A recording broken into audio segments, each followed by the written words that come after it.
Good afternoon, everybody, and welcome to ECOM Live, live on a Tuesday at 1 o'clock. And Matt's back from holiday. How are you, Matt? Good. I don't Good. tan, so I'm not tanned because I don't tan, just so you know. Oh, okay. No one asked, but I like the way you wanted First to get it in first there. thing I came in the office was like, "Have you even been away?" I was like, "Yeah." It wasn't that Yeah. sunny anyway. So you just don't tan at all? I don't tan. No, I do Okay. lobster. I go white, red, white. Right. Okay. So, what's that joke about white? What's white, red, what? I can't remember. Anyway, yeah, okay, we're good. Right. Oh, I forgot to go into my notes. Not my notes. Oh, it's going to be one of those sessions today, guys. Let us know, by the way, if you can see and hear us okay. I did like a whole 5 minutes on ESA the other night with my mic off, and everyone was like, "Can't hear you," and I was like, can you hear me? So hopefully you can let us know if you can. I'm just going to jump into the comments. Rona's joined us. Afternoon, Rona. Good to see you. And the other thing, of course, is if you haven't worked it out, I'm really ill at the moment. Again, on ESA the other night, everyone was like, "You're really ill," and I was like, "No, I'm fine." And I just carried on and made myself really, really ill. So thank you, Jamie, for confirming. Appreciate that. We're all good on YouTube and Facebook. So I'm probably not going to have any voice left at the end of this. Hi, Jamie. Afternoon. Who's joined us? So we've got Amir's joined us. Just waiting for a few more people to jump on. Can you say hello? Give us a like, give us a love. Well, do what you want, really, just so we can start sending out that notification for people to let them know that we are live and we're going to talk about all things Amazon. Afternoon, Amir. And we're going to talk about all things Amazon. We're going to have a little bit of a focus today on what we're going to talk about. Hammond has joined us as well. Good afternoon. As well as catching up with Matt, I've just got to ask, actually. I mean, obviously, I'm glad before we got started that you clarified about, not being able to tan, because I'm sure it was the first question that everybody wanted clarified. But what I did want clarified related to your holiday, which one, we know you had a fabulous time, which is obviously good. But about halfway through at the start of the holiday, you put up a picture and you were like, at the Grand Prix, and you were like, "Oh, you can guess who I'm supporting." And I was a bit like, "No, who are you supporting? Who were you supporting?" Orange. Oh dear, I thought it was really Oh, obvious. yeah, I don't In know. the all orange British Is the British car orange? team. Yeah, the car's orange. Yeah. And who drives the McLaren? Lando Norris and Daniel Ricciardo. Daniel Ricciardo's not doing very well at the moment, but Lando Norris is doing pretty well. Right. Okay. Sorry, guys. I know it's not never mind the race cars, but it was like literally, I was like, am I the only one that doesn't get this? But I don't follow Grand Prix. But was it a fabulous experience? It was actually, apart from it was a disaster getting out of the track. I don't know if anyone follows F1. There was so we got to the qual. So they basically don't even know about F1. They have practice on the Friday. We didn't do the Friday. We did Saturday, which is the qualifying, and then they have the race on the Sunday. So on the Saturday, we went from the airport to the qualifying. 3 hours we were stuck in the car park. Couldn't get out of the car park. And the F1, basically the actual body, because obviously the F1 runs the races and the racetracks just run the racetracks, said to the racetrack that if you don't improve it, it was that bad that they would potentially lose the race next year. That's how bad the traffic was. Wow. So it was horrendous. So we actually, on the Sunday, we actually skipped the last 2 laps of the race so we could just get out, because we're not sitting. It was 36 degrees. So, sitting in a car in 36 degrees is not fun when you're not moving. Yeah, not moving, not being able to get hold of that aircon. But it's interesting you said that, because obviously that was Barcelona. Then last weekend, obviously, there was the Champions League final, and Paris had a very similar kind of like infrastructure kind of issue. So I don't know what's going on at the moment. I think it is just this kind of, which we're all experiencing in businesses, I doubt anybody running a business watching this on a replay is not being impacted by, what is going on at the moment in terms of infrastructure, logistics, stock shortages, which is all, still almost 2 years later, as well as a number of different factors that have come into place since then. But still, as a result of the, pandemic, today I saw something pop up to say that queues at airports are ridiculous because they don't have the level of staff, to be able to do it, because of all these staff shortages, because there's a staff shortage issue in the UK at the moment, off the back of, you know, the pandemic and everything like that. So it's really interesting that even though the pandemic's over, as far as I'm concerned, but it's still, we're still feeling these impacts, and we're still going to be you know, feeling them with a potential recession coming. We're still going to be feeling them for, you know, probably a few years to come, essentially, and it's going to impact every single part of our lives. And that's why we need to make sure, when we're making the decisions and some of the things we'll talk about today in business, and, you know, what you can do to get your business going, or, you know, separate you from the competition, that you're aware of these factors, and you can put them into place. So, you know, we originally didn't have any airport issues at all. It was completely fine. We didn't. No, completely fine. Like, we flew out of Liverpool rather than Manchester, so Liverpool was a bit quieter anyway. But there was not a single issue, no delay, nothing, no queues. It was all fine. Yeah, we experienced the same. It was like a maximum of like 20 minutes. Nothing that I've never experienced before. You know, always experienced the same.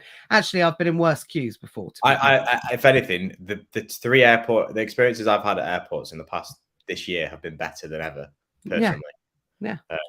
Barcelona. Fake news, guys. It's fake news. No, I'm not going to go down there. Well, Barcelona, there was no queue, and I mean there was no queue. Like, we literally walked straight in, checked in, and there was no queue, and there's no queue at security at all. We were fine. Honestly, I think 10 minutes from start to finish, from dropping the bags off to being in having a coffee. Interesting. It's always interesting. I like getting people's thoughts on this, definitely. Patrick, good to hear from you. Said great to hear from you both. Struggling to get you on Facebook, but YouTube is fine. So if you are struggling on Facebook, you can switch over. Just search for Never Mind the Buy Box on YouTube, and you should be able to find us, or jump into the event that I created yesterday, and you will have the YouTube link in there, just if you're struggling to find us. Stuart's joined us, Dan's watching, Shah's joined us, Alessandra, Simon's joined us as well. Welcome all. Good to see everybody. Bob's just jumped on as well, jumped on YouTube. Hi, Bob. Right, so what I want to kind of talk about today, obviously, now that we've got, you know, Matt's inability to tan out of the way, you know, now that's been dealt with and clarified, is, and sorry if I'm talking at a very I can't go too high or to a different low because it's like literally straining my voice, is what I want to ask the question for everyone watching today, and I'm interested to hear people's thoughts on this, is one, I want to know, well, first of all, I want to know, what do you guys think is the most single important element that you need in your business for it to function? So I want to hear people's thoughts in that. What is the one thing that a business cannot live without?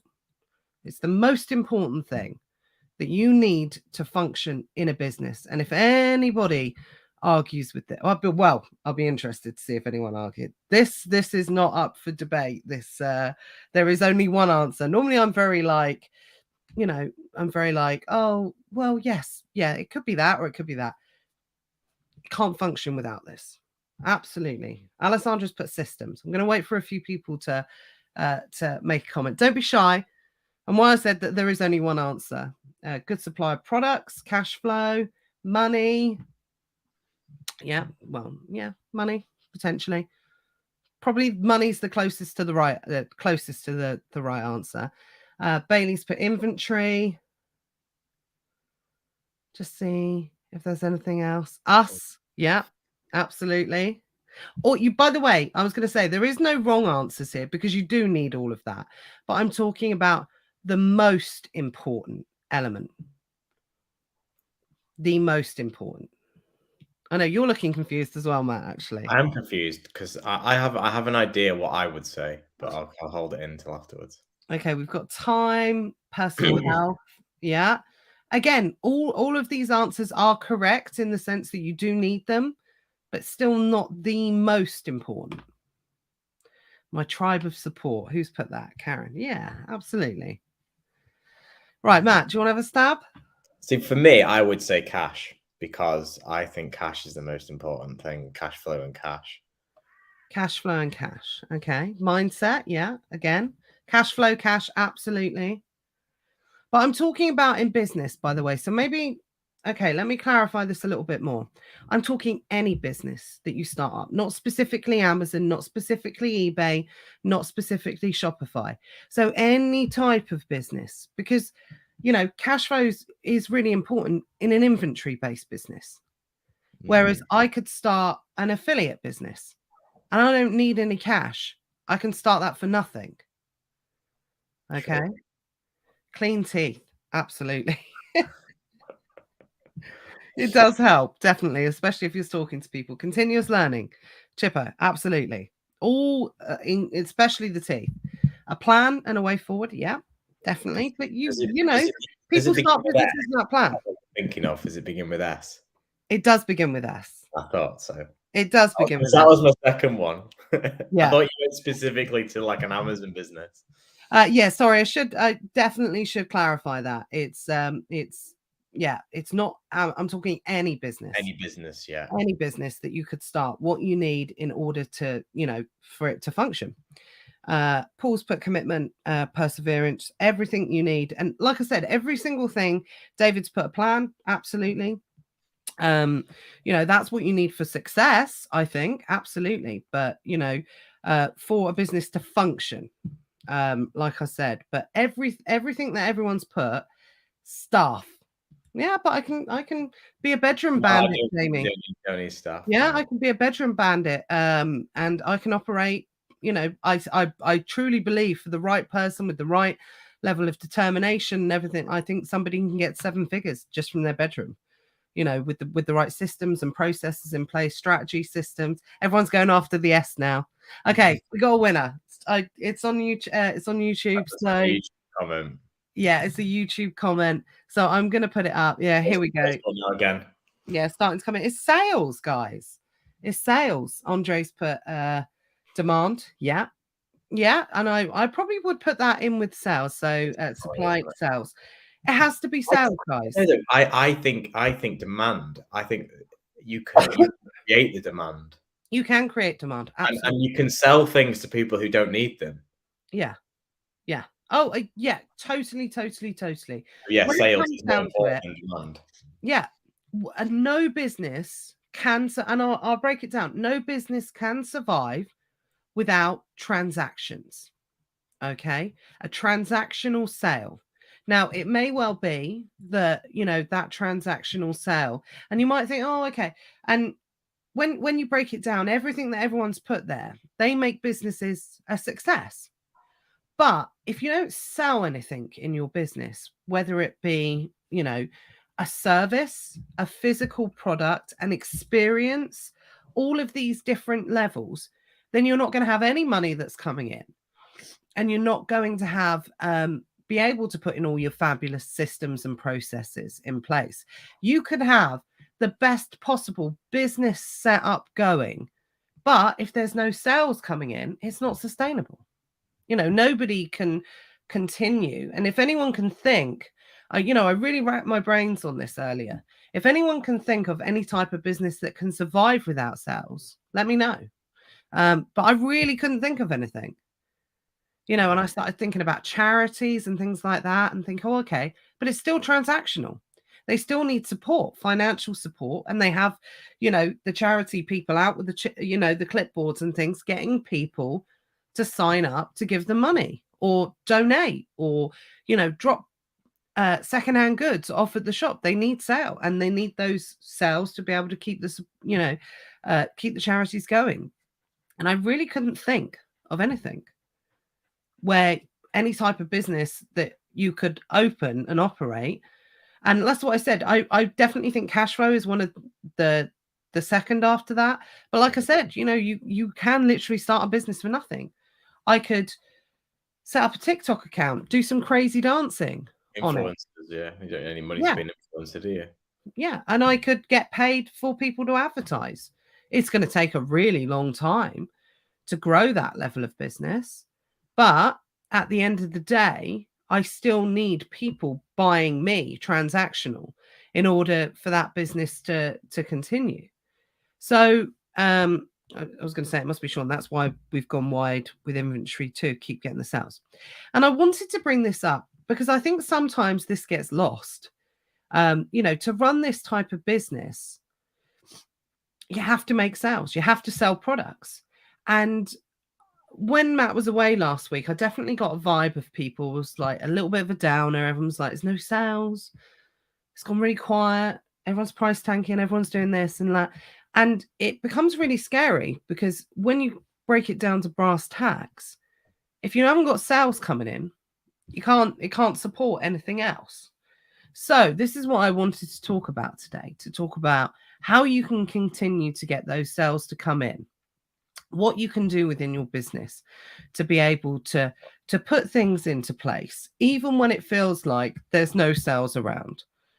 So the first thing is always, and I can't remember who said it, there's always a demand. Don't get sucked into the illusion that there's no sales. I think you'll agree. You'll agree with that. Absolutely. I mean, I think I'm not a fan of Grant Cardone in terms of like what he does and stuff, but he did raise a really interesting point. He said, if you ever worry there's a shortage of money, just go out of your house and add up the value of all the cars in your street, and then tell me there's a shortage of money. Yeah, absolutely. It's so true that I think we can be so focused on our business, and you should be, guys, by the way. I'm not saying that's the wrong thing, but I think we can just be so focused on our own worlds that we think, our own world is, we're the center of our own worlds, obviously. But that's it. And there's nothing outside that. It's just there are not sales with where you have placed potentially your product. But even then, I'd argue there are sales because the products are selling. They just might not be selling for what you want to sell them at. And there's probably a good chance that with the price that's gone down, they're probably even selling at a higher rate than they were when you originally sourced that product. So how do you kind of get down that? Well, the next part of question that I wanted to ask. Hi, Philip. Hi, John. Alexander's joined us as well. My next question that I wanted to ask is, if you could put a percentage on the top of your head, I can't do this. Matt can't do this because we have different types of businesses, whereas I control 98% of my own listings, so I don't experience price tanking like everyone else does.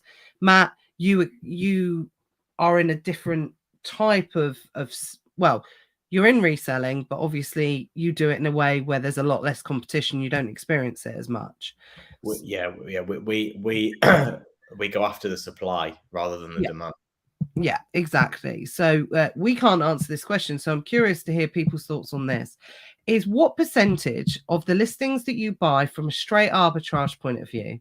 I don't think I've ever heard anyone ask this question. Do you think that gets tanked? Now, by the way, again, I've asked that like I know the answer. I don't. I'm curious to know that people that are watching now that are really in, deeply in the arbitrage business, the reselling business on Amazon or, well, eBay, you don't tend to get listings that tank on eBay, obviously, because different level of competition. But I'm curious to know, wow, Bobby says 70-80%. Just quoting John here while I'm waiting for those to come in. John says, my favorite quote is nothing moves until someone sells it. Yeah, absolutely. So Bobby says 70-80%. John says, last week my sales fell off a cliff. I decided to spend some time on my repricer, Profit Protector Pro, not wishing to tank prices, but just to tweak. My sales shot up to a really good level. Stop doing spoiler alerts, John. Yeah, absolutely. We're going to talk about stuff like that, what you can impact in order to get those sales coming in. Bobby says, for me, it's a waiting game for the price to recover. Yeah, good strategy if you can. And again, we're going to talk about that as well. Philip says for RA around 20% less competition. Again, I'm sure. We're going to cover that as well. Yeah. Again, it's the supply thing. I said this is why I say I go after the supply. I source clearance products, which is low supply, which is therefore why there's less competition. Yeah, absolutely. OA bundles 50% and niche OA around 10%. So, Philip is, again, somebody who I know doesn't follow the norm, does things outside of the box a little bit. Philip says, I like to aim niche though. Absolutely. That's what we're just saying. Do things a little bit differently. Dan says it depends where you source your AA deals. Absolutely. No idea. I don't look at my inventory until it's at least hitting 3 months plus at the very least. So I think that goes to show, and again, I know David's a very successful seller, that hearing different, views on not doing things the same as everyone else, and that's the important thing.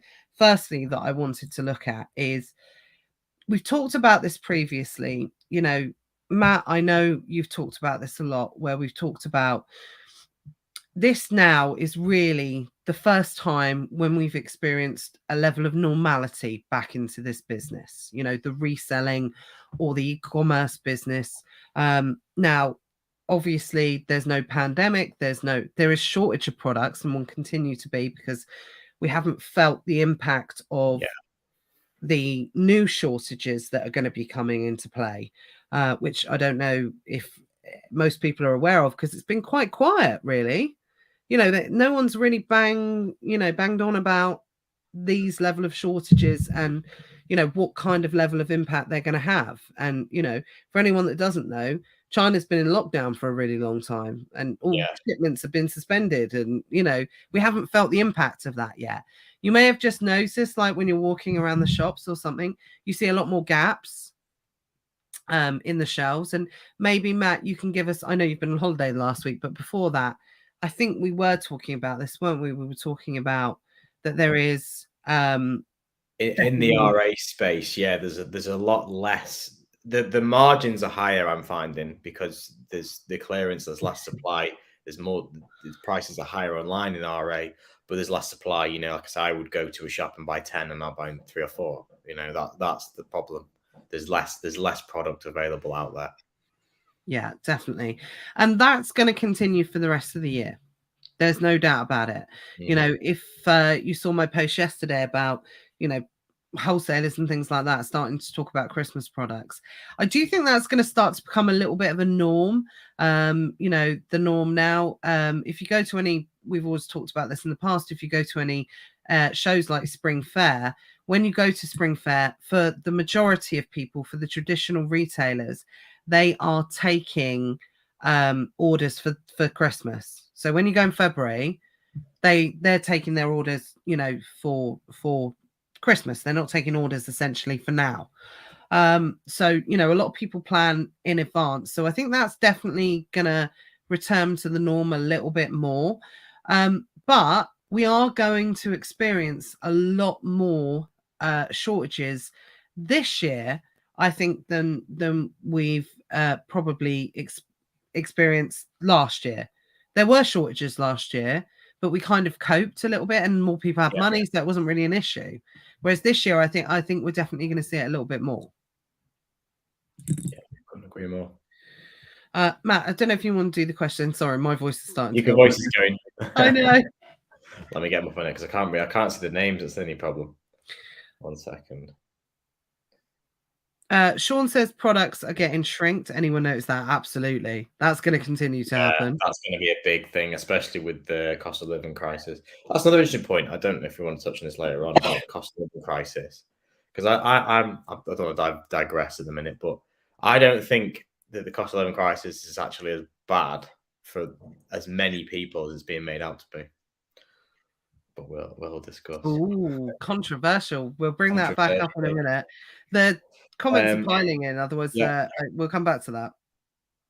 Yeah. So Harminder says, do you think price tanking on groceries will be less now, considering the likes of Ocado are banning resellers? I think that's a fantastic question, and it's part of what I wanted to talk about today, which we will come back to the other questions in a moment, but I think this is the opportune time to mention that. And I believe the answer is yes, purely because I did some sourcing before I got sick last week, looking at arbitrage stuff just to see where the opportunity was, see if it's still kind of there. And what I've noticed is a lot of restrictions in place for a lot of retailers. We've all known about Boots jail and stuff like that, obviously. But what I'm increasingly seeing and what I'm talking to people increasingly about is, and this goes back to the sales, about how to get more sales. This is all linked to what we were talking about earlier. Is it's going to be harder to get those sales, right? And again, we talked about this massively last week when you weren't here, Matt. We talked about lowest hanging fruit, and that level that's drying up now. The fruit's fallen, it's gone rotten. You got to go higher up the tree. Love my analogies, I do.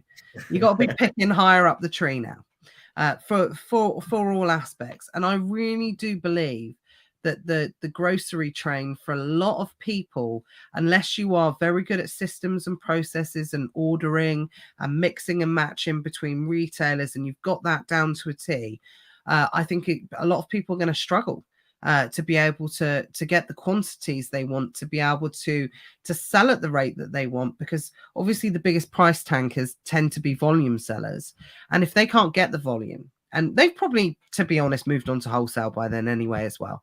But if they can't get it from the retailers, it's definitely going to require not doing the same as everyone else. So it either has to be for the people that can't get the stock through retail grocery, because the supermarkets are most definitely putting restrictions.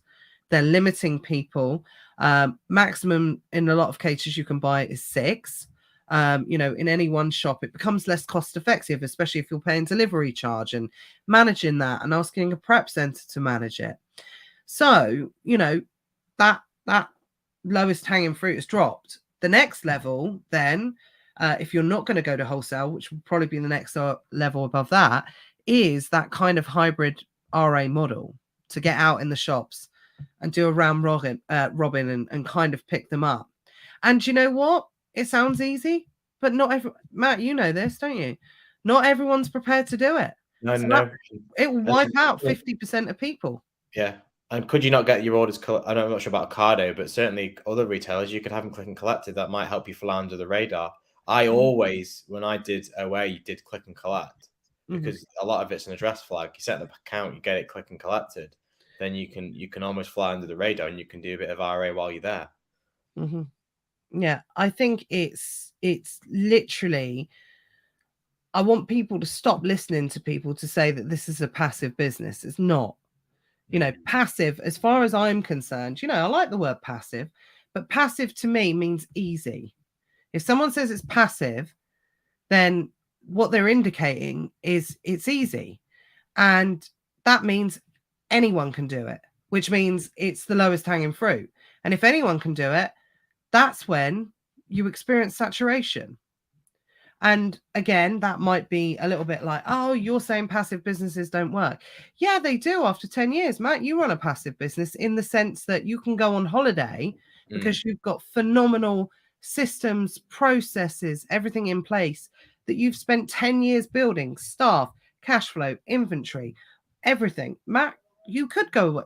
Technically, you could go away for a year, couldn't you? And it would all run fine without you, to a certain extent. I think I could certainly go away. Yeah. I mean, I'd probably have to dip in and things, and there's certainly. But I think if you gave me a month, I could get the business in a position where I could go away for a year and not speak to anybody. Yeah, I just have to hand over certain things that I do. But yeah, easily. Yeah. But you can't do that tomorrow, and you can't do that 30 days after starting a business. You can get a prep center, you can get VAs, you can buy off of deal sheets, but that, and I do agree, you can outsource a business, but it's not passive. You need that level of contribution to make your business a success, because otherwise, if there's services, softwares that automate the whole process, it means anybody can do it. That's the reality of it. Yeah, or automation also still needs management. You can't just set something and leave it. Like repricing is a good example. Now, a repricer is automated, but you still have to go in and make adjustments and make judgment calls of, do I think this product's going to go up or not? Yes, I will hold off. Or you've got to have that human element. The repricer will up and raise the price, but it won't be able to say, is there a shortage of this product in 3 months' time? Am I shooting myself in the foot clearing it? That's a human person that has to do that. Yeah. Exactly. And John hit the nail on the head when he said sales were slow. And I had this conversation with 2 or 3 people last week. Sales are slow. Right. Okay. Well, what can you do? What can you do at this moment in time to be able to sit there and cry about it? No. You can put something in place in order to do what you can to try and get those sales moving, because that's what it comes down to. It comes back to sales. If you haven't got sales, you can't do anything. And sometimes it means going into your repricer and looking at the stuff and making judgment calls on everything. Right, that is 3 months away from selling. I haven't got time to wait for that to sell. So what I'm going to do is I'm going to take my 8% now. It's an 8% margin. It's not a loss. I'm going to take that now. I need to recycle that. I need to get those sales out, and I need to get some cash flow in to see if I can divert that somewhere else. Okay, next one. Great. That's at 20%. Okay, well, I've already sold 3 at 50%. I can take 20% on that one. Next one. Okay, actually, that looks like sellers have gone down. It's in a negative. Could recover to a point where I want in in a month's time. Okay, I'm going to put that on a list. I'm going to up, revise my price, and I'm going to look at that one, and I'm going to come back to it in a month just to see if I need to do anything with it in the set, because the data is telling me that actually there's this many sales, there's this many sellers. Once those sellers have gone, I know I can't get that particular product at that price anymore. So therefore, supply, demand is going to outdo supply. So therefore, I'm going to make a decision on that. Simple. I think people who are price tanking at the moment are mad because, like you say, the same thing, everything's going up. Like inflation's like nearly 10%. The same thing that you're buying today is going to be 10% higher in a few weeks' time. Mm-hmm. So you're naturally going to get the buy box because you keep your price the same. You just have to ride out the low sales, and it's that time of year where people are on holiday and they're not interested in buying on Amazon at the minute because everyone's stood in Manchester Airport apparently. Yeah, absolutely. So this is the thing as well, and you've got to pick your battles. Dan's absolutely right. We've had loads of comments here, and I know. When I went on my little rant. Yeah, when I went on my little rant, and let me go back to the comments. I've gone where else. So that was Harminder's. Yes, absolutely. I think you've got to make it. You got to step things up now, guys. Stop listening to people that are telling you that things can be automated and they're easy and you can pay X amount of money and have it done for, yeah, absolutely you can, but so can everyone else. Mm-hmm. It's as simple as that. John says the biggest problem I've seen is facing replenishables. They're either out of stock or the price has increased dramatically. Well, again, like Matt just said, it's probably going to take a little while for that price increase to filter through, but it will filter through eventually. And if you are au fait, which I know you are, obviously not you in particular, John, but if you know how to read the data on Amazon, the data doesn't lie. And whilst, just think back to 2 years ago now, right, when supply became an issue and demand went through the roof. What happened to all those listings? It's why we tell you don't make any judgments on listings that were sold between that period of time of lockdown and really a year, because it was unrealistic. Well, we're coming into a similar phase again, but the opposite a little bit. Does that make sense? Yeah. So prices are being pushed up. So we almost can't make our judgments on the data before. We have to do a little bit of, what we think is going to happen in the future. Now, I'm not telling everyone to go out and spend 10 grand on stuff on the hope that the prices will rise. You're always going to get idiots. But like I was talking about last week, and as Matthew has, I think, kind of concurred with, or agreed with, is that price recovery is going to happen a lot quicker. Yeah, 100%. That's the way I see it. You should think about it logically as well. If you think about it, obviously the wholesaler is the first one to get the increase because they then sell it on to other people. Now, if people like us have got stock and are all holding the stock, we will therefore not increase the price on Amazon because we bought it at the lower price. So once all the people sell out, and including yourself, then the price will rise because people physically cannot get it at a lower price. That's just how it works. So of course the wholesale price will always increase before the resale price. Yeah, definitely. And you'll see this a lot in the private label world as well, because a lot of people think private label, once you sell a price at 20 quid, you never change it or it never fluctuates. That's not true, because costs change all the time. Foreign exchange rates, shipping costs, elements, and things like that. And it's probably only truly now that you'll see an impact of increases across the board in price on certain levels of competition, because all of the impacts of, remember a year ago when container prices went up to 20 grand? Well, it's only now that people are going to start seeing the impact of those price increases coming into place. People hold off putting their prices up as much as possible. Have you guys ever been part of a service or part of, go to a hairdresser and they send out an email, or a beauty, supplier, and they say, look, I've held it off as long as I possibly can, but I can't do it. I've got to put my prices up now.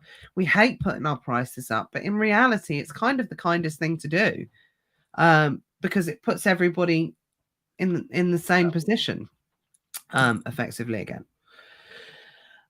Philip says summer stuff in RA is actually cheaper in store in the last 3 years, even though the prices went up last year. I agree with this. Stay-at-home stuff is being discounted more in store, but there's no margin for it online. I completely agree with this, because I tried to buy a set of garden furniture last year in lockdown and the prices were ridiculous. This year, I can get it for a third of the cost. Yeah. We bought some garden furniture this year. Yeah, again, I think it was about £1,000 cheaper than it would have been last year. Yeah, absolutely. So anything that I was going to buy one at 1,500 last year. I'm so glad I didn't, because otherwise Matt Cromie would have gone mental at me for overspending on it. Whereas I can get exactly the same and probably more with it. Like, I think the one that I'm looking at now is got a free parasol with it as well for 500 quid cheaper. Yeah. So I do completely agree with that, Philip. I think absolutely all the stuff that people sold out in droves last year, but no one could go on holiday last year. Everyone can go on holiday. We've not even factored that in for a lot of people. That's why sales have gone down a little bit. And I do agree with what Dan said. And hopefully this point came across, is when he said, I disagree with you on the slow demand. You need to catch the mini trends like Jubilee's Father's Day. Absolutely. This is what I mean. There's always sales. They just might not be in the area that you are in. 100%. I love Johnny's comment. He's put Terry's chocolates are on allocation. Luke will be in shambles. I think he's talking about Luke Tegan. Also, it just occurred to me, do you think that the Ocados are banning resellers not because they're banning resellers, but because they've got supply issues and they don't want to sell it all to one person because it looks bad? They just don't want to stock. Yeah, and it comes down to the age-old argument of, and this has been an argument ever since time itself began on Facebook, Amazon communities, is, well, if the store only, as long as the store sells it, who do they care who they sell it to? Well, no. Why can't they sell me 15 items? Well, there's a lot of reasons. One, we're probably buying loss leaders, which is what stores put into place in order to get people in the store. And if they haven't got them, the people are not going to come into the store, or they're not going to visit that website. So they don't like us buying up all of those, because one, they don't make any profit on them. So it's like a double-edged sword. One, they don't make any profit on them. And two, it doesn't, the desired impact of bringing people in and coming specifically in for that one product and then buying 10 other non-loss leader products doesn't have the desired effect. So that's why they don't like it. But then we learned a big, selling psychology online lesson over the pandemic, was whoever held the keys to the supply gained the customer's loyalty and respect and trust. And for a lot of cases, it was Amazon. We know for a fact that people were shopping on Amazon during the pandemic that had never shopped on Amazon previously and had no intention of shopping on Amazon previously.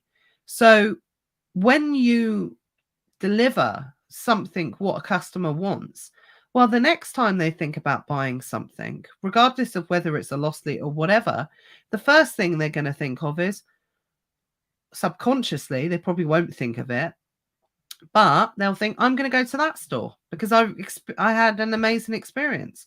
They delivered when no one else could. And that's why Amazon's customer base grew so much during the pandemic. Yeah.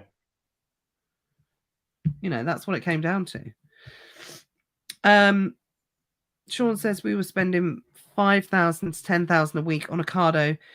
They permanently banned us. Wholesale is more expensive. Absolutely. But if the supplier's gone, Sean, it means that the price will go up.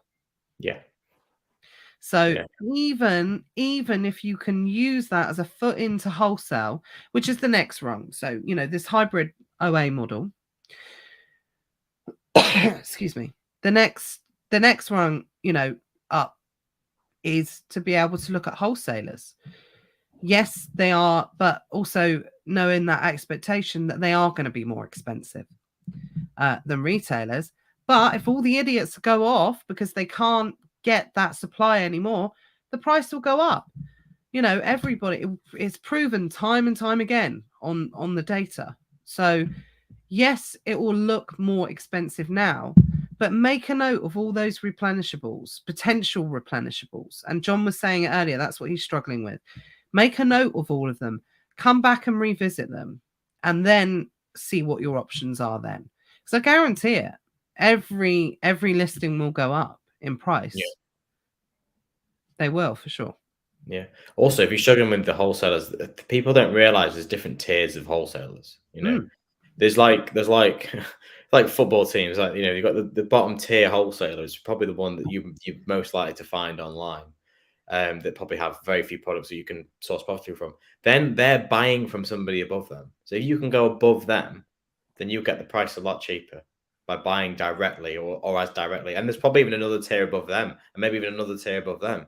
You know, this product could go through 5 different distributors, wholesalers before it's being presented to yourself. Yeah, you could skip out 5 tiers of wholesalers and be surprised how cheap it can actually be. Absolutely. Think of it like a Ponzi scheme. You know, a pyramid scheme, not Ponzi, pyramid scheme. You know, when you think about it, you know, when you look at, I've seen some. I used to buy some health supplement products from this particular company, and the products were amazing, so good. You know, really good. You know, made you feel good about yourself and your health and everything like that. And you know, I absolutely love these products, but they were so expensive. But because they were sold through an MLM type of system. And the thing is, they were so expensive because they have to pay like 1 million people in the pyramid.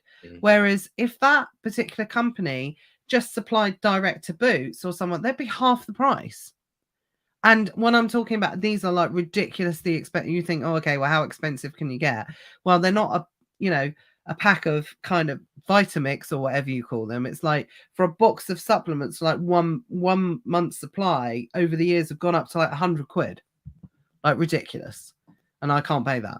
You know, I don't want to pay that for vitamins. So yeah, so there's, like Matt said, there's always, you know, how many people can you skip out? Can you go to the manufacturer direct? Send them an email, you know, and again, going up that tree and the things that you can do to make you stand apart from the competition that other people are not prepared to do is part of creating your own products and your own opportunities. Knocking on the door of a manufacturer to say, hey, look, I've got my own brand, and would you guys be interested in being part of this? As opposed to, yeah, can I drop ship your products on Amazon? Well, you know, there's falls apart, isn't it? Yeah, no competition. You know, no competition. The other one, you're going to get slammed the door in the face, and the other one, well, they might close the door, but they might just leave it a little bit ajar that you can do something with. That you can just stick your foot in the door, and you know, see if you can get in. So it's thinking about all these different things to bring in those sales. I was going to say another good thing, if you go directly to if you don't know who the wholesaler is, like, so what happens often, the manufacturer might have an exclusivity just agreement with the wholesaler, which is why they won't supply you directly, but they might tell you who the wholesaler is. They'll go, how many times have they said, if I've been to a manufacturer and said, oh, I want to buy your products, to say, sorry, we can't supply directly because of our agreements, but here's the wholesaler. And you go, oh, right, you may never, because the good wholesalers are ones you've never heard of, because they deal with like a number of people. They won't be on Google. They might have a website, but you won't be able to find them easily. Yeah. Ask the question, pick up the phone, that type of thing. Just do things that other people are not prepared to do that. And if you do that consistently, and if you do it with more effort, that excuse me, then definitely it does make a difference. You might not notice the difference tomorrow, but you will in 3 months' time. And these are the things that you need to be able to put and plan into your business. The biggest scheme is to get sales. That's what it is, to make sales. Donna says, afternoon, bit late, having moved over the weekend, having internet problems. Oh, congratulations on the move. Hopefully you can get those sorted. Harminder said, Matt makes a good point about reprices. I think too many people have the lazy approach. Absolutely. Because you're sold on the repricer, it can do it all for you. And that's the truth. It's an automated service. And, it can do it all for you and you don't need to do anything. You take out the human element, then, it's just the same as what everyone else can do. You have to do it. And by the way, that's not me bashing reprices. I think they're essential. But have that human element, add that into it. People talk about 70 to 80% of listings that are tanking. Well, that's the classic 80-20 rule. 20% of your effort into managing your prices on your repricer. It can do 80%, absolutely. But add that 20% in and it will make a difference. Sorry. Not going to have any voice then. After this afternoon, actually, because I'm training on Thursday. Pardon? You're training Thursday. Well, ESA is training tomorrow night, but I'm going to have to see how I'm going, guys. So for anyone that's watching, we always have a Wednesday afternoon slot, which is in reserve. But Luke's also on holiday as well. So 2 hours of constant talking, unfortunately. And the guys last week did get a nasty, constant me coughing, spluttering, blowing my nose. So yeah. I'll see. It depends how much. This and that was the only things that I was doing this week, work-wise, because it's a sod's law. I took the week off to spend the week with the kids, cleared everything, took the week off to spend, and then I get really ill, and I'm like, oh great. You've stopped. That's what happens when you stop. I know. But this afternoon I am going for some reflexology to try and make me, clear all my face out and everything like that. So that's where the issue is. Anyway, that was weird. Sorry. Sean said, I wish wholesale was cheaper on all lines. I'm about the profit. Absolutely. But continue to look for those gems, definitely. Can't even do RA with the Cardo. We can with Waitrose, right? And isn't that where they get the majority of their stock? I think so. I've never had any issues. I don't buy from Waitrose, but I've never had any issues with John Lewis personally from a stock point of view. I know it's not all from Waitrose, but I think that they do get, I don't know. I could be wrong there, actually. Now I've said that out loud. I'm not sure. Again, though, if it's that much of an issue with, I don't know if it's I thought Ocada's M&S now, isn't it? Is it M&S? Yeah, it does M&S. Yeah. Yeah. Yeah. But I mean, are the same deals in stores? Is it worth going around the stores? You know what I mean? Is that viable? Definitely worth checking for sure. Donna says, I'm holding my prices and had a surge of sales this week. Absolutely. It just takes that time to catch up. And I think with the plan, what you do, and when we say to people, hold your prices, we don't say hold 100% of your prices. Of course not, because then all your sales will stop. And unless you can wait to go behind, which I know many of you do have this strategy, where you sit on the stock. I know David was talking about it. Philip, people like that, where you sit on the stock for 3 to 6 months and you can get into that cycle, but you need cash flow. That is an area, a business that you need cash flow to be able to do that. What I will say is you know, unless you can get into that cycle, but you can certainly get into that cycle with 20% of your products. You know, you don't have, that's what I said, going through and saying, actually, I can afford to wait for that particular price to recover, because I know it's going to recover, because there's 20 sellers left. Yeah. And it sells at 20 units a day. So I can't get that product price at that, you know, anymore. And if it does return that you can get it, well, then you put yourself in a position with the information to make that educated, you know, choice at that time to do that. But the trouble is, we're just all like, no, sell, have to sell strategically. I think that's the key here.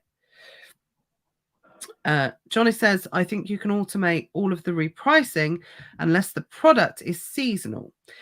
You can do some sort of weighted sales per day, but not 100% fixed. Yeah, so margin mix it in. You know, and again, I think that's another phenomenal solution to issues price tanking, and, you know, but just having that strategy to it, and looking into it a little bit more.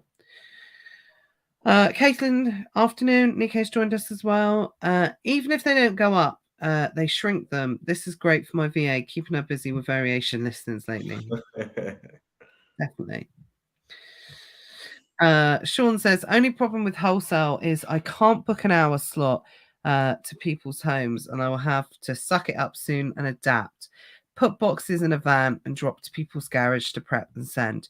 Start looking at more option 4s on more listings. Will do us good. Absolutely.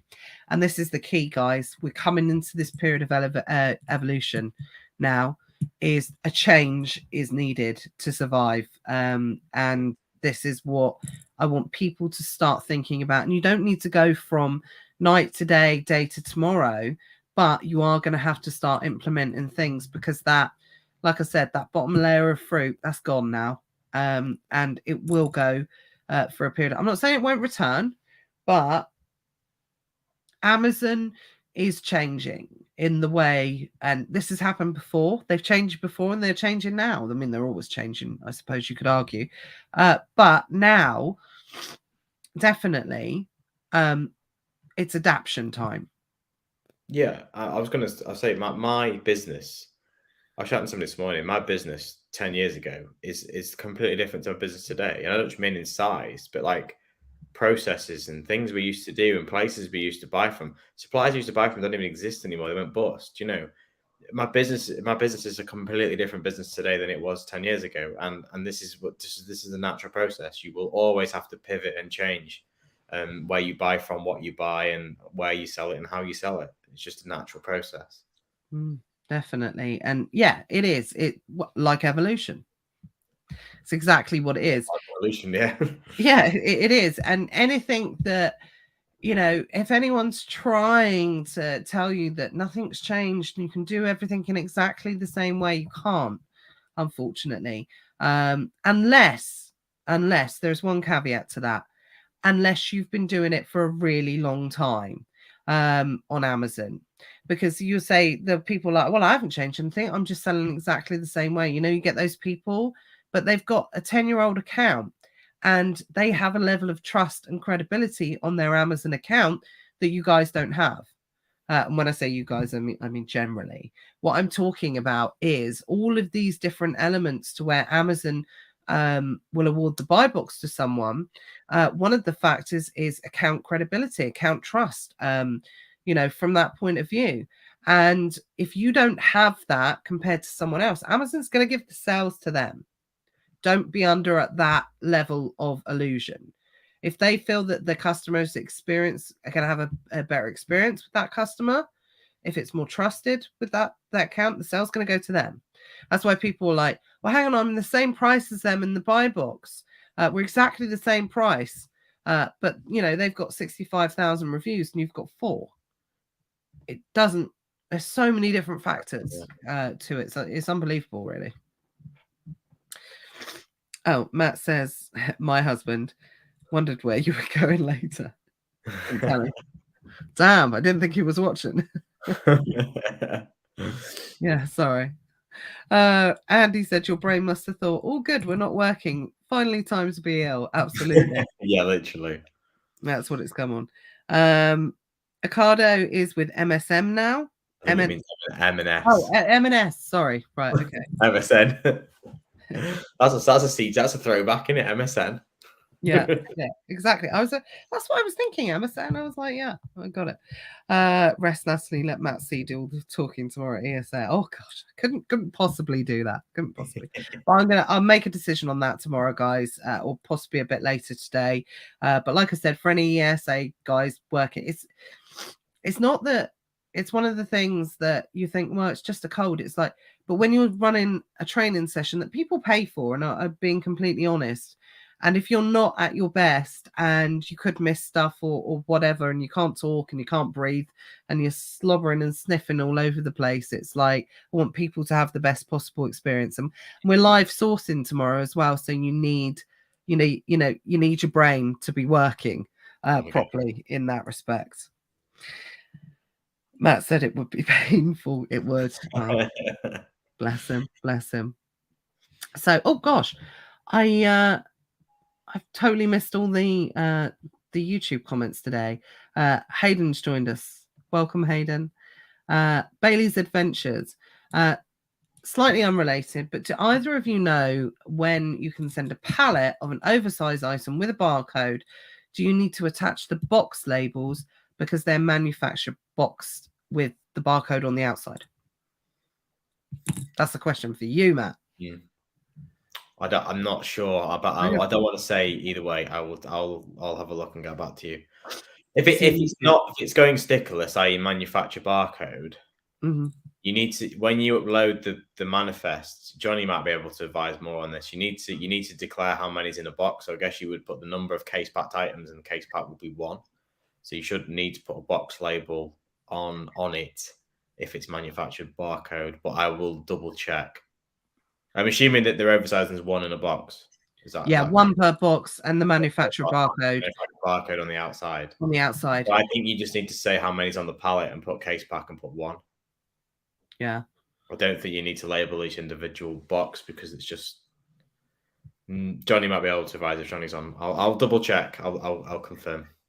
Yeah, I think so because I personally, my mind says to me, no, you don't need to, especially if it's going commingled. But if it's not, I don't know.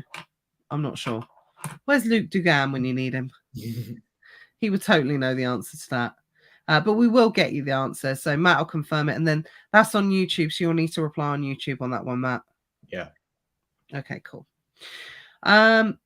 I forgot. Every time I absolutely forget that we can put questions up there, and I end up like reading them. Hayden says, "Who was you saying this earlier to, Matt?" I think I was chatting to Hayden earlier. That's what I'm referring to. Oh, sorry. My 10-year business evolution. 10-year evolution, absolutely. I thought he was talking about my husband, and I was thinking, oh, what's Matt been moaning about?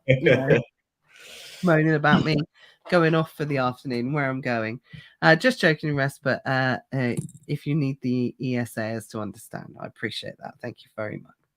So that's essentially what I wanted to talk about. It's like thinking outside of the box, doing things a little bit differently. Because, like I said, those kind of and we go through this in various different ways, and it's not always a case of something dramatic going on in the world. It may well be that the low-hanging fruit will return at some point because Amazon might put a new procedure into place. Think about you were at the time, Matt, weren't you, when you were selling on Amazon before FBA? Yeah, I joined the pilot program for FBA. Yeah, so imagine how revolutionary that was. And you think, and I would send a box into FBA, and it was just like a fly, like it was completely crazy. And we used to put like 50% on FBA stuff. But obviously, like I couldn't teach that now. Be like, oh yeah, if you send it to FBA, you'll get 50% more money. That was true at the time, but it's not true now. Yeah. And same with these other things. These things that were true then aren't going to be true in the future. Well, I think it goes to prove how long those type of things, revolutionary, innovative things, when they do come into place, how long they last. Because certainly when I started selling on Amazon, which is 6 years ago, 7 years ago now, which was, before, quite a long time after Matt and when you were doing it. But when we started to come in, you could be 20% more expensive in the buy box and get it for FBA. But that changed about 3 years ago. So it's really only something that, when big changes come into place, you can squeeze the life out of that advantage for a period of time. And it's not always bad things. That's the other thing I was going to say. It's what we're talking about, and why you have to adapt now is because we're coming off the back end of a pandemic. And, people are experiencing that with cost of living. Let's just pick up actually on what you were saying, Matt. Yeah. About your fake news, about your cost of living. No, I don't think it's fake news. My point was, I don't know if obviously energy bills are increasing, fuel prices are increasing, and food prices are increasing, which is obviously going to affect those who have very fixed income or on the lower end of the income spectrum. Obviously, a large proportion of their income is going to go on to food and bills. But I don't know how many people in this country overall in society are actually going to be that badly affected. If you've got, let's say, your average household who's potentially, you've got 2 people, working adults, so they're both earning 30,000 a year. Are they really going to be that badly affected by their energy prices going up by £200 a year, £300 a year?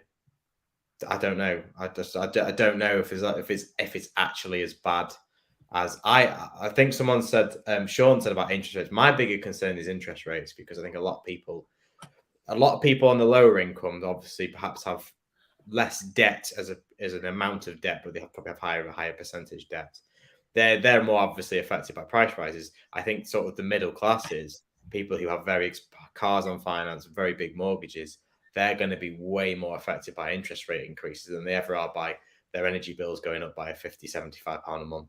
Yeah. I think in terms of the interest rates, I think it's ridiculous them putting the interest rates up. They're not doing it quick enough, for one, for it to have the desired effect that they want. By the way, not that I want them to put them up that quickly, but I'm just saying, the reasons they're telling us that they're putting the interest rates up don't make any sense in this current climate. It'll curb this, it'll curb that. Well, I agree, actually. I don't think it's going to impact people as much as people think it's going to, and it's not happening as quick enough. So all it's just going to be is half of the country who are probably on, tracker mortgages, on interest-only mortgages. Yeah, it's just going to force a load of repossessions and things like that. So I don't think, a bit like what used to work doesn't really work anymore. And I just think that they're relying on a strategy that they did 40 years ago. Well, I'm sorry, the world's changed since then. People are not prepared to go without anymore. And I don't think putting the interest rates up 0.25% every month for the next 6 months is going to change that. It needs to do something else. Sorry, I feel a bit ranty today. Really motivational rant today. I know. I think it's because I'm not feeling very well. I'm feeling a bit moody, and I'm going for it a little bit. But yeah, I just don't think it's going to work. They're not adapting. They're using the same strategies. If you think how much the world has changed in the last 40 years, when this happened before, or the last time they're comparing it to, how much has the world changed in 40 years? Massively, isn't it? Yeah, it's changed more in the last 40 years than it probably had the 400 years. Well, not taking into account the Industrial Revolution, going back before that. But it's probably changed more in that period of time than before. So get up and start ranting. Hayden's like, Natalie, motivational cry. Hopefully motivating in the right way. Just not me going on like a major rant. Hayden said this to Matt earlier. Lots of my friends making 40k plus a year and still going on holidays. Can't see jobs that are impacted by all this. I don't think it will. Amazon customers are not generally the ones that will be impacted. I agree. Who says that? By the way, nobody take any time. I don't work for the Bank of England or anything. It's just my personal opinion on it all. Sean says inflation is 9%, interest rates isn't 9%, so things are not going to get sorted. They will get worse. Real inflation is like 20%. Absolutely. So yes, I understand that it's the Bank of England's job is to control inflation. It's the only tool that they have is the interest rates. By the way, yes, I'm not suggesting anything else. I have no other suggestion. So it's not like I'm saying, well, they should do this instead. I don't know. I don't have any other suggestion. All I know is what they're going to do, which is the only tool that they have. What they're going to do is, I think, make it worse for so many more people. I don't see it being a solution. And it's one of those things that it's going to go up to parliamentary decisions. Did they act in the right way? Did they do this? Did they not react quick enough? I don't think it makes any difference, to be honest. Sean says, I know what's coming. So does Matt Webley. Well, you know what? If it's coming, it's coming. Like I said, it's we don't focus on that, because at the end of the day, nothing you can do to I can control my world, you guys can control your world, and that's what we need to focus on more than anything else. What we can control, which actually in the grand scheme of things isn't a lot. You can control yourselves. You can control that. You can do things that you can implement in your business that will have an impact. You're about to sneeze, but you don't. Oh, sorry. I thought it was. No, it was me. I was about to sneeze, and I was like, "No, I'm not going." No, that's fine. But like I said, this is why it's important to talk through these kind of things. Just remind people. Hopefully, one person watching today might think, "Oh, actually, I'm gonna have a look at some of my reprices. Do this, do that," and just really, because we just get into this massive habit. Life gets in the way. We kind of fanny around with things, making ourselves busy doing this and doing that. The reality is your business needs sales. Focus on what you can to be able to make those sales come in. Turn that tide around. How much could you all benefit from an extra 10% of sales coming in this week? Everybody could. It's as simple as that. That's why we have you got sales targets within your business? If you're not hitting your sales targets, why are you not hitting those sales targets? Don't think that it's because you haven't filed a receipt in the right drive that's going to do this for something that's going to happen in 6 months' time. That's not why your sales are down at the moment. That makes sense? That makes sense. Another thing that don't forget the quality of sales. Quality of sales is really important. Obviously, we need to get sales, but yes, we need to focus on the quality of sales. Sales for sales' sake is not good, because all that happens when you have more sales is you have more costs. So you need to make sure that you have quality sales. You're making good margins on what you're selling, unless, of course, it's just. But then again, we said about clearing product. That's an opportunity cost, because actually that is a good sale, because if your cost is higher by having that product in stock than dropping it off at a loss and then reinvesting.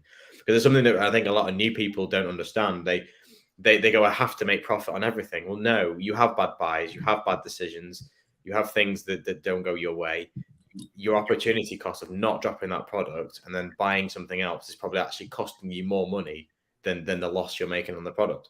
Absolutely. Do you guys think that Tesco is in profit on every single item it stacks on its shelf? No chance. I think the only company that ever makes money on everything it sells is Apple. Probably. Yeah. I genuinely think that's the only company that I know of that probably makes money on everything it sells. I reckon every other company will lose money on something it sells. Yeah, they will do. And whether it's, whether you're kind of service based or this or that, it's even the case in private label products. Well, in order to launch a private label product, most people will have to see quite a significant loss before they can go in a period of profitability. So to constantly be thinking that 100% of your inventory is going to make 100% profit every single time, it's just not realistic. I mean, sometimes we even buy product at a loss just to get in with a particular supplier. Yeah. You know, if you need to get in with a good supplier, sometimes you have to just take the rubbish that they're peddling just so you can get in with them and get an account open and stuff like that. So again, losses is part of business. Definitely. So coming back to the question that I originally asked at the start of this live today was, what do we need in our business? What is the most important function that we need in our business to make it to make it function? Sorry, I got my words mixed up then. The answer was sales, but I'm going to add an extra S to that. Is you absolutely need sales, but you also need strategy with that sales. So that's really important to know that. So yeah, you can't, sales is great, but you have to have a strategy. Don't just buy something and think, oh great, I'm going to sell all of those at 30%. It's unlikely to happen. And the more that we can make you guys aware of that and get into the habit of making those choices and impacts on your business, hopefully the more you'll start to see the impact that it can have over a period of time. Definitely. Right. Yeah, loss leaders, absolutely. They do it to get customers in store for the same reason they put all the sweeties. Well, not anymore after the sugar taxes and everything that are coming in before, which is going to be a whole level of fun. And again, that's going to have a big impact on a lot of people's business, especially if you sell lots of confectionery, especially if you sell lots of sugar-based products. That there is going to be some impacts, and we're not going to talk about now because it's something that's going to happen in the future. But again, that's why you need to start thinking outside the box a little bit and doing things that others aren't, because that is potentially going to impact a lot of people at the time when those people rely on those sales to come in. So thanks, Amazon or government or whatever. Well, that's the thing, isn't it? That's the thing. That's what you say. There's always going to be obstacles, roadblocks, changes, and it, as I say, it can be completely nothing like a government sugar tax. You know, you can buy from the same places, the same way you've always done, and your business is no longer viable because of an external change. Yeah, exactly. So always be prepared to adapt. You don't have to go from wearing green to blue tomorrow, but you do have to start mixing it up a little bit, definitely. Right, I'm going to go off and try and get start to feel better about myself. ESA guys, I will let you know either today or tomorrow whether or not I've got to move the session, and it really comes down to like genuinely whether or not I feel I can deliver the best possible session for you guys. That's what it comes down to, not just like I'm feeling a little bit sorry for myself. It's like, I don't think people realize, actually, I will say it, that when you're doing live training for 2 hours and it's just you, it's draining. What it takes out of you to do it. Yeah, it's really, really, and the problem as well is because obviously when it's live, when you're on screen, you don't get any feedback from people. Obviously you get the comments, but it's not quite the same, is it? Yeah, and it's just really draining. Yeah, so it is definitely a case of I always want to make sure you guys get the best possible experience. So thank you. I appreciate that. Yeah. So weird. Just thought it was something that would go away, but it didn't, unfortunately. So, but I haven't been ill for a really long time. Can we have a tell it like it is, Nat, next week, please? Balanced and considered advice as always. Thank you, Phil. I promise you, I'm gonna let Matt do all the talking next week. Just went into a little bit of a get himself all psyched up for a big rant. Yeah, it'll be Matt's rant next week. So what can you rant about? You'll think about something else, definitely. Think something to rant about. Right. Well, have a good week, guys. Keep posting in the group. We'll do our best to answer as many questions as possible. If you're watching on YouTube, please make sure that you give us a thumbs up if you enjoyed it. Put a comment, ideally, on the video as opposed to in the chat if you can. Just something like, enjoyed it or didn't enjoy it. It's up to you. I don't delete those type of comments. So although I do get like really dodgy spam comments that I keep forgetting to delete. Might go on a live and rant at you though, just so you're aware if you do put a bad comment. Yeah. Well, yeah, definitely. I'm going to do that. But yeah, so it just helps with the algorithm. And if you haven't already and you're watching on YouTube, hit the notification button or bell or whatever it is. And it just means that every time we go live, you know that we're going live and you can jump on and have a chat with us and ask any questions, etc. So good to have you back, Matt. Thanks. Glad you had a nice break. Yeah, I'm ready to have another break now. Yes. I'm only in tomorrow, and then that's it. Then for 4 days. Yeah. Oh, yeah. By the way, what's everyone doing for the Jubilee? I should have just taken. That's what everyone my work said. I went in yesterday, and I was like, "Where's everyone?" They're like, "Oh, everyone's booked 3 days after, so they could have like a 9-day holiday." I was like, "Yeah, duh." Do you know what? That was always my last job. One of the things that I always used to do strategically was whenever the new year was coming in, I'd look at where all the bank holidays were, and then I'd maximize my holiday throughout the year and I'd put all my holiday requests in to make sure I'd get like a week off on like Easter and stuff like that. I'd always strategically book my holiday because no one would think about it until about a month before, and they'd be like, "Oh, I'm going to book it off," and they're like, "Sorry, Natalie's booked that off," and I'm like. But you're like the most hated in the office, weren't you? Pardon? But you're like the most hated in the office for always getting the good time off. Yeah. And I didn't have any kids at the time as well. And I used to feel really bad as well. So sometimes I would give it up and I would say, okay, no, It's their own fault. They were on the ball and you were. Yeah, but it was always Christmas. I always used to get in with Christmas, before anyone else had even thought about it. That's because I've always got Christmas in my head. Always used to do it. Right. Okay. UPS is closed Thursday and Friday. So, guys, also, was it? I assumed as much, but yeah, when you get events like this, whether you're a royalist or a monarchist or whether you agree with it, I've seen so many rants about it. Enjoy the time off because no one else is working. So it's a really great opportunity for you to be able to have that rest, that downtime within your business because no one else is working, and we all need a break. That's what I'm trying to say. So, even if you don't agree with celebrating the Queen or whatever, use the opportunity to be able to have that downtime within your business. It's really important. Right. Have a good week, guys, and we'll see you next week. See you soon.